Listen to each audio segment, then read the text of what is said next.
অখিল গগৈ হৈছে কংগ্ৰেছ দলৰ লগত মিত্ৰদল আৰু তেওঁলোকৰ সম্পৰ্ক ককাই ভাই নিচিনাকৈ তেওঁৰ কথা আমি গুৰুত্ব নিদিওঁ। কিন্তু ইতিমধ্যে যিটো সম্পৰ্ক ইতিমধ্যে ওলাই পৰিছে, অসমৰ ৰাইজে ভাৰত ৰাইজে গম পাইছে যে এইটো একদম পূৰা চাফ হৈ গৈছে যে যিটো সম্পৰ্কৰ আগন্তুক দিনত এই বিষয়ে আৰু তদন্ত হ'ব আৰু আমি বিচাৰিছোঁ যে উচিত তদন্ত হৈ এইগৰাকী সাংসদে তেওঁ শাস্তি পাব লাগে। মুখ্যমন্ত্ৰী ডক্টৰ হিমন্ত বিশ্ব শৰ্মা ডাঙৰীয়াই প্ৰেছ মিট যোগেদি সমগ্ৰ ভাৰতবৰ্ষত যিখিনি তথ্য উদঙাই দিলে সঁচাকৈ আমি লজ্জাবোধ কৰিছোঁ। মাননীয় সাংসদ গৌৰৱ গগৈ ডাঙৰীয়াৰ তেওঁৰ বৰ্ডি ৰাষ্ট্ৰ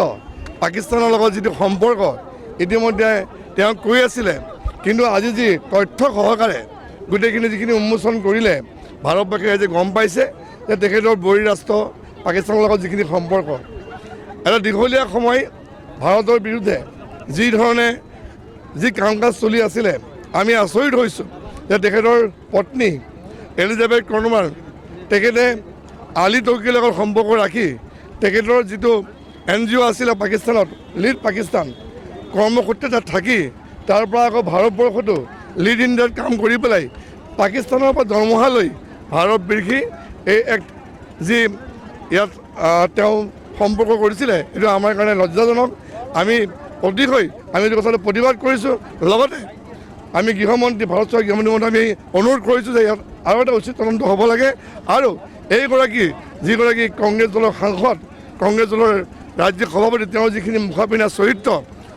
অসমৰ বিৰুদ্ধে ভাৰতৰ বিৰুদ্ধে ইতিমধ্যে উদঙাই পৰিছে। আমি তেখেতক আমি হুঁচিয়াৰ কৰি দিছোঁ যে এই ধৰণৰ কাম কাজ নকৰিব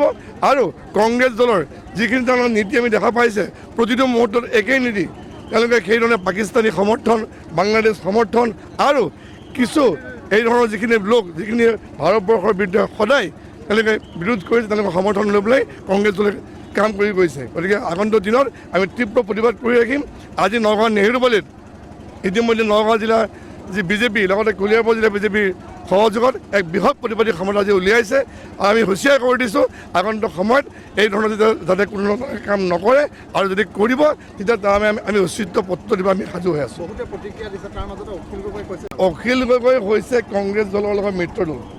আৰু তেওঁলোকৰ সম্পৰ্ক ককাই ভাই নিচিনাকৈ তেওঁৰ কথা আমি গুৰুত্ব নিদিওঁ। কিন্তু ইতিমধ্যে যিটো সম্পৰ্ক ইতিমধ্যে ওলাই পৰিছে অসমৰ ৰাইজে ভাৰত ৰাইজে গম পাইছে যে এইটো একদম পূৰা চাফ হৈ গৈছে যে যিটো সম্পৰ্কৰ আগন্তুক দিনত এই বিষয়ে আৰু তদন্ত হ'ব আৰু আমি বিচাৰিছোঁ যে উচিত তদন্ত হৈ এইগৰাকী সাংসদে তেওঁ শাস্তি পাব লাগে।